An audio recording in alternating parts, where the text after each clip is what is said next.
demain, c'est-à-dire les 10 heures de bonne aventure. Même l'horoscope. Quelqu'un peut être possédé rien que en ayant l'habitude de consulter l'horoscope. Parce que derrière cela, il y a un esprit de divination. Quand quelqu'un participe à une cérémonie traditionnelle aussi, ou toute forme de culte qui est adressée à un faux Dieu, cela peut donc donner amener un démon à posséder la personne directement. Ce sont des exemples de formes d'idolâtrie. Il y en a tellement. Tellement. Même les images, les tableaux qu'on peut poser dans la maison, ou des choses inappropriées comme les ongles artificiels ou les cheveux artificiels. Car Dieu vous a donné des ongles. Quand vous prenez encore d'autres ongles, vous les mettez sur vos doigts, alors que vous avez déjà vos ongles, vous êtes en train, c'est comme si vous êtes en train de dire à Dieu qu'il a commis une erreur. Il ne vous a pas donné de bons ongles. Donc vous voulez prendre. Or, la majorité de ces choses-là viennent du monde des ténèbres, du monde sous-marin. Et ainsi, certains peuvent être possédés parce que ces esprits démoniaques vont venir réclamer ces choses.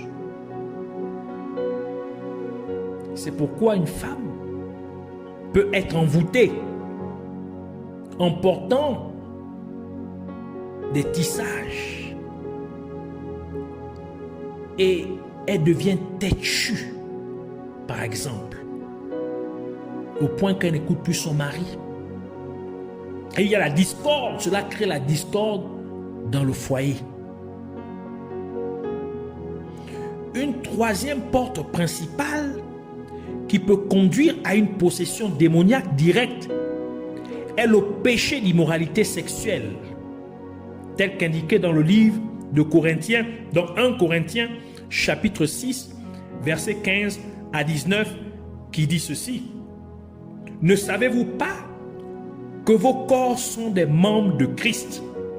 Prendrais-je donc les membres de Christ pour en faire les membres d'une prostituée? Loin de là.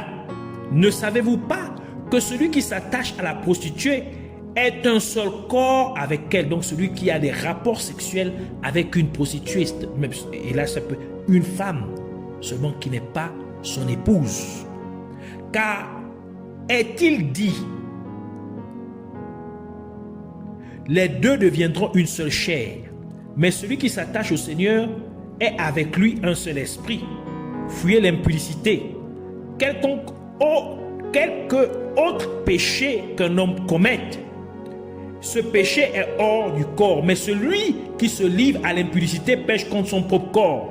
Ne savez-vous pas que votre corps est le temple du Saint-Esprit qui est en vous, que vous avez reçu de Dieu, et que vous ne vous appartenez point à vous-même?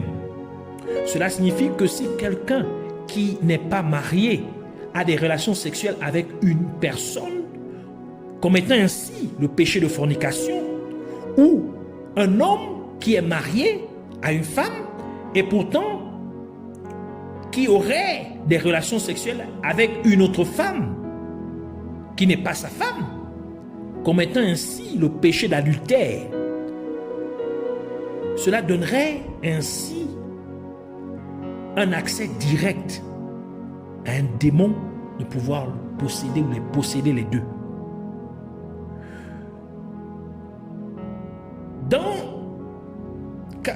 Le démon a le droit de venir les posséder parce que si l'un des partenaires est possédé par un démon, donc pendant l'acte sexuel, le démon peut également prendre possession de l'autre personne, du partenaire sexuel, parce que les deux personnes deviennent un seul corps pendant l'acte sexuel. Donc le démon a le droit de se mouvoir et de posséder l'autre partenaire aussi. L'immoralité sexuelle comprend également le lesbianisme, l'homosexualité, la bestialité, c'est-à-dire avoir les rapports sexuels avec les animaux, la masturbation, la fellation, la scatolophilie, c'est-à-dire des appels téléphoniques obscènes, relations sexuelles par appels téléphoniques, la scatologie, c'est-à-dire actes sexuels qui incluent les excréments. Pour qu'une personne puisse se libérer de toute possession démoniaque, elle doit avoir la bonne identité spirituelle. Il est important de comprendre que chacun a une identité spirituelle selon le royaume auquel la personne appartient. Il n'y a que 2 royaumes dans le domaine spirituel et tout autre royaume, soit disant sous-royaume, appartiennent à ces 2 royaumes, à l'un de ces 2 royaumes. C'est pourquoi Jésus-Christ a dit dans Matthieu chapitre 6 verset 24, il dit « Nul ne peut servir 2 maîtres à la fois, car ou il haïra l'un et aimera l'autre, ou il s'attachera à l'un et méprisera l'autre. Vous ne pouvez servir Dieu et Mammon. » Mammon, c'est le démon de l'argent. Donc, il appartient au royaume des ténèbres. Donc, vous ne pouvez pas servir Dieu et le royaume des ténèbres à la fois. Luc chapitre 11 verset 23, Jésus ajoute pour dire « Celui qui n'est pas avec moi est contre moi, et celui qui n'assemble pas avec moi disperse. » Donc pour dire que si vous n'appartenez pas à son royaume, c'est que vous êtes du royaume des ténèbres. Vous êtes du royaume opposé. Par conséquent, il y a le royaume de Dieu, également appelé royaume des cieux ou royaume de la lumière. Car Dieu est lumière. Matthieu chapitre 6 verset 9 à 10 qui dit « Voici donc comment vous devez prier. Notre Père qui es aux cieux, que ton nom soit sanctifié, que ton règne vienne. » En d'autres termes, que le règne de ton royaume vienne, soit établi. Que ta volonté soit faite sur la terre comme au ciel. Matthieu chapitre 25 verset 1 qui dit « Alors le royaume des cieux sera semblable à 10 vierges qui, ayant pris leur lampe, allèrent à la rencontre de l'époux. » 1 Jean chapitre 1 verset 5 dit « La nouvelle que nous avons apprise de lui et que nous vous annonçons, c'est que Dieu est lumière et qu'il n'y a point en lui de ténèbres. » Donc Dieu est lumière. Donc son royaume est le royaume de la lumière. Le royaume de lumière. Et il y a aussi le royaume de Satan, aussi appelé le royaume des ténèbres. C'est pourquoi Jésus-Christ a déclaré dans Matthieu chapitre 12 verset 26 pour dire « Si Satan chasse Satan, il est divisé contre lui-même. Comment donc son royaume subsistera-t-il » Pour faire savoir que Satan a bel et bien un royaume. Il appartient à un royaume. Ce royaume est le royaume des ténèbres. On appelle le prince des ténèbres, des puissances des ténèbres. Quand quelqu'un est né de nouveau, ce qui signifie qu'il a accepté Jésus-Christ comme son Seigneur, comme son Sauveur et Seigneur personnel, comme le dit Romains chapitre 10, verset 9. Maintenant, la personne est passée des ténèbres à la lumière, c'est-à-dire du royaume des ténèbres au royaume de lumière, tout comme la parole de Dieu le déclare dans Jean chapitre 3, verset 3 qui dit, c'est Jésus qui parle pour dire, Jésus lui répondit, en vérité, je te le dis, si un homme ne naît de nouveau, il ne peut voir le royaume de Dieu. Donc il ne peut rentrer dans le royaume de Dieu, il ne peut appartenir au royaume de Dieu. Actes chapitre 26, verset 18 qui dit, afin que tu leur ouvres les yeux pour qu'ils passent des ténèbres à la lumière, de la puissance de Satan à Dieu, pour qu'ils reçoivent par la foi en moi le pardon des péchés et l'héritage avec les sanctifiés, les saints. Colossiens chapitre 1, verset 13, ajoute pour dire, qui nous a délivrés de la puissance des ténèbres et nous a transportés dans le royaume du Fils de son amour, donc le royaume de Jésus-Christ. Jean chapitre 1 verset 5 à 7 conclut pour dire: la nouvelle que nous avons apprise de lui et que nous vous annonçons, c'est que Dieu est lumière et qu'il n'y a point en lui de ténèbres. Si nous disons que nous sommes en communion avec lui et que nous marchons dans les ténèbres, nous mentons et nous ne pratiquons pas la vérité.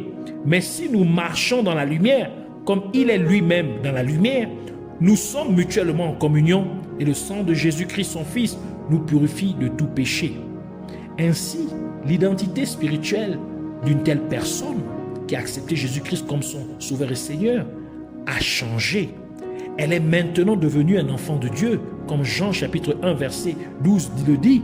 Mais à tous ceux qui l'ont reçu, à ceux qui croient en son nom, elle a donné le pouvoir de devenir enfant de Dieu. Jean chapitre 12 verset 36, Jésus ajoute pour dire: pendant que vous avez la lumière, faisant référence à lui-même car il est la lumière, croyez en la lumière afin que vous soyez des enfants de lumière.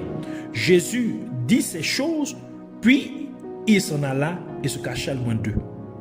En plus, notre autorité, lorsque vous acceptez Jésus-Christ comme Seigneur et Sauveur, votre autorité spirituelle est restaurée par Jésus-Christ, car lorsqu'Adam tomba dans le péché, l'être humain perdit son autorité et sa domination sur les forces des ténèbres. Mais gloire soit rendue à Dieu, car il nous a restaurés à notre position légitime d'autorité à travers son Fils Jésus-Christ. C'est pourquoi la parole de Dieu dit dans Matthieu chapitre 16 verset 18 à 19, qui dit: et moi je te dis que tu es Pierre, et que sur cette pierre je bâtirai mon église, et que les portes de séjour des morts ne prévaudront point contre elle. Je te donnerai les clés du royaume des cieux. Ce que tu lieras sur la terre sera lié dans les cieux, et ce que tu délieras sur la terre sera délié dans les cieux. Matthieu chapitre 28 verset 18 qui dit: Jésus s'étant approché leur parla ainsi: tout pouvoir m'a été donné dans le ciel et sur la terre. Marc chapitre 16 verset 17, Jésus ajoute pour dire: voici les miracles qui accompagneront ceux qui auront cru. En mon nom, ils chasseront les démons. Première partie du verset. Luc chapitre 10 verset 19. Jésus conclut pour dire: voici, je vous ai donné le pouvoir de marcher sur les serpents et les scorpions et toute la puissance de l'ennemi, et rien ne pourra vous nuire. Les démons connaissent l'identité spirituelle et ils se soumettraient à vous si vous êtes né de nouveau, parce qu'ils verraient l'Esprit de Dieu en vous. D'où la parole de Dieu déclare dans 1 Jean chapitre 4 verset 4 pour dire: vous petits enfants, vous êtes de Dieu et vous les avez vaincus, parce que celui qui est en vous est plus grand que celui qui est dans le monde. En d'autres termes, l'Esprit Saint qui habite en vous est plus grand que l'esprit qui opère dans le monde. Ainsi, les démons vous feront du mal s'ils savent que vous essayez de les combattre, mais que l'Esprit Saint, c'est-à-dire l'Esprit de Dieu, n'habite point en vous. En d'autres termes, si par exemple vous essayez de chasser des démons d'une personne possédée, et pourtant vous n'êtes pas vraiment né de nouveau, ces démons dans la personne peuvent vous attaquer, tel que ce fut le cas avec les 7 fils de Séva. Dans Actes chapitre 19 verset 11 à 18 qui dit: ils écoutaient ces choses et Jésus ajouta une parabole parce qu'ils étaient près de Jérusalem. Alors, reprenons Actes chapitre 19, versets 11 à 18,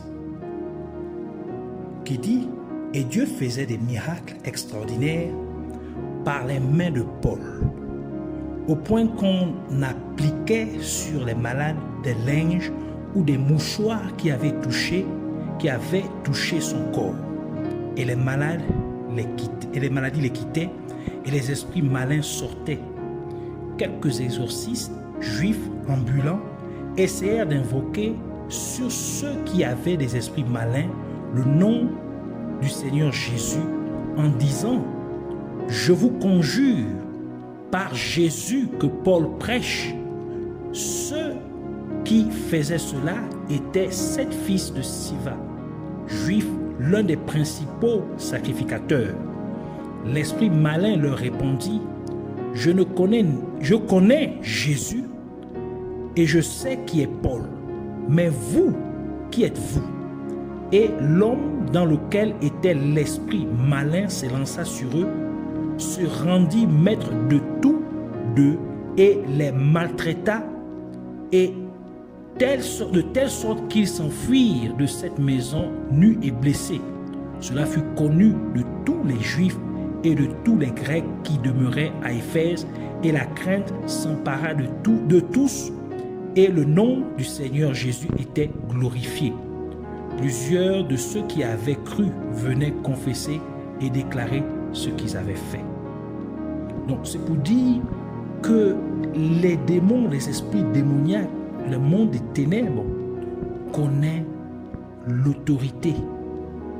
Donc ils se soumettent lorsque quelqu'un est en Christ, parce qu'il est devenu une autorité supérieure au royaume des ténèbres.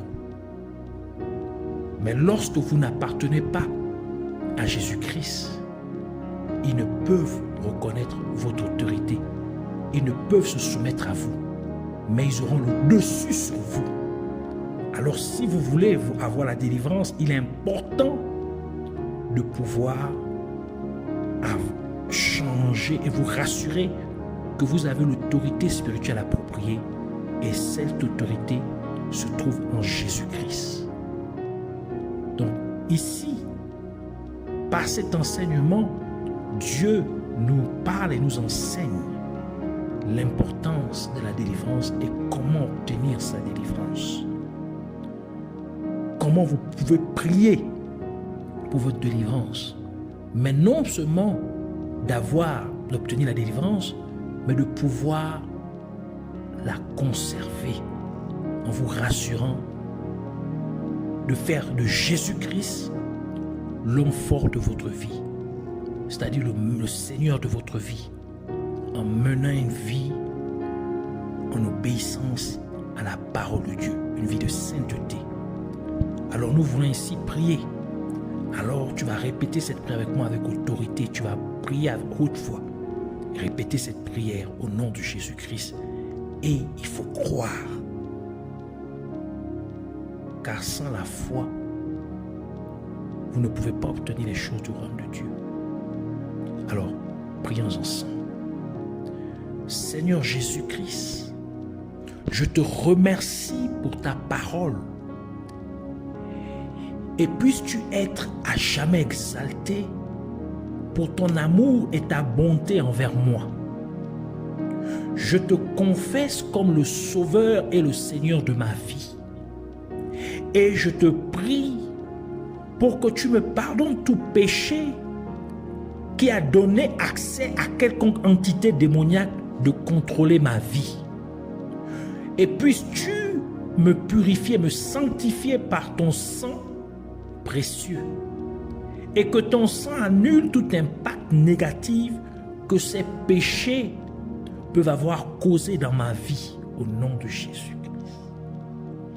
Je me répands aussi au nom de Jésus-Christ de tous les péchés commis par mon père et sa lignée familiale et de ma mère et sa lignée familiale. Je me répands de tout péché qu'ils ont commis et qui a donné accès à toute entité démoniaque pour contrôler ma lignée familiale, que ce soit du côté paternel comme du côté maternel. Que ton sang, Seigneur, puisse venir laver ma famille et toute ma lignée familiale, côté maternel comme paternel, au nom de Jésus-Christ. Et que ton sang annule tout impact négatif de ces péchés au nom de Jésus. tu as dit au Père céleste que le voile qui nous séparait de toi a été déchiré à cause du sang de Jésus-Christ. C'est pourquoi tu as dit que nous devons venir avec assurance devant ton trône de grâce afin d'obtenir miséricorde et de trouver grâce pour nous aider en ce temps de besoin. Merci parce que tu me permets de le faire maintenant. Avec assurance, je m'avance devant ton trône pour recevoir miséricorde et grâce, ta miséricorde et ta grâce au nom de Jésus-Christ. Et je te remercie, Abba Père, pour le fait que ton Saint-Esprit habite en moi et aussi pour avoir restauré mon autorité en Jésus-Christ sur le royaume des ténèbres. Car je t'appartiens maintenant, Père Céleste. Je suis citoyen du royaume des cieux, car tu m'as fait passer des ténèbres à ta merveilleuse lumière, au nom de Jésus-Christ.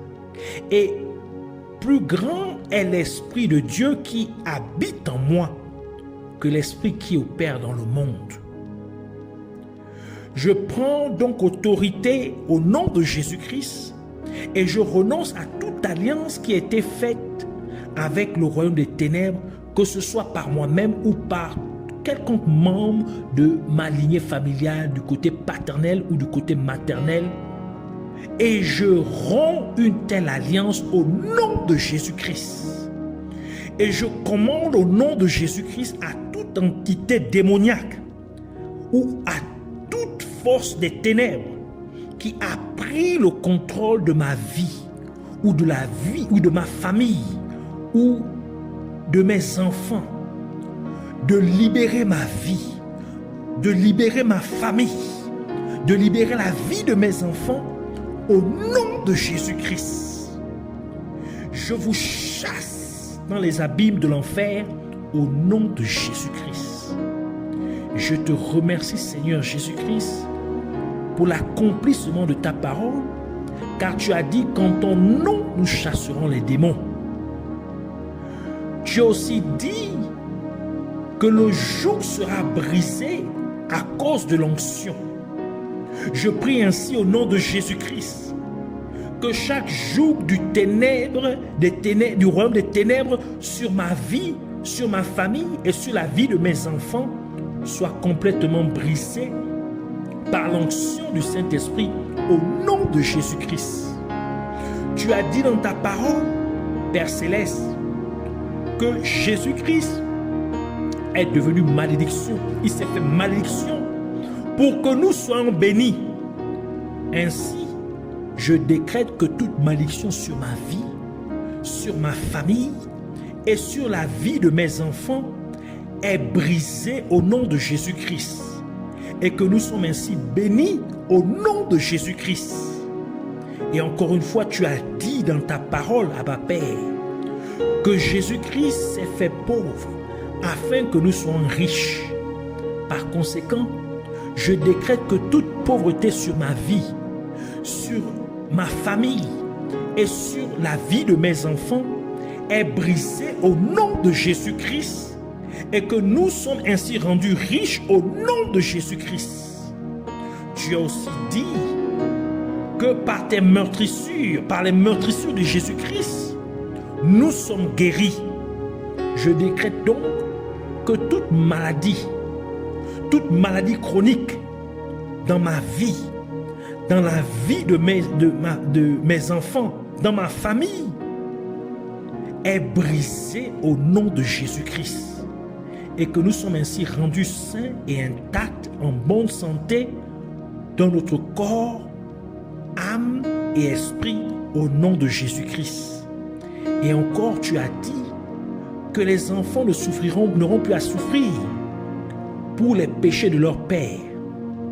Je décrète donc au nom de Jésus-Christ que mes enfants et moi ne souffrirons pas pour les péchés de nos ancêtres, de nos aïeux, tant du côté paternel que du côté maternel, au nom de Jésus-Christ. Et je coupe ainsi tout cordon ombilical qui me relie, moi et mes enfants, à nos ancêtres, qui me relie à leur péché, au nom de Jésus-Christ, que cela soit brisé maintenant au nom de Jésus-Christ. Je te prie, Père Céleste, car tu as dit qu'il n'y a rien de caché à tes yeux. Par conséquent, je prie pour que tu me délivres complètement, moi, ma famille et mes enfants, de tout ce qui appartient au royaume des ténèbres, au nom de Jésus-Christ. Car nous appartenons maintenant à ton royaume. Nous appartenons au royaume de lumière. Et tu as dit qu'il n'y a pas d'accord entre la lumière et les ténèbres. Ainsi qu'aucune forme de ténèbres, ni rien de ce qui appartient aux ténèbres, au royaume des ténèbres, ne soit trouvé en nous au nom de Jésus-Christ. De même qu'il n'y a point de ténèbres en toi, car tu es lumière. Au nom de Jésus. Je te remercie. Merci, Père Céleste, pour ma délivrance, pour la délivrance de ma famille et celle de mes enfants, au nom de Jésus-Christ. Car en effet, il n'y a rien d'impossible à toi. Il n'y a rien de trop dur ou de trop difficile pour toi. Tu peux toutes choses. Je te donne ainsi toute la louange et toute la gloire pour toujours et à jamais, au nom de Jésus-Christ.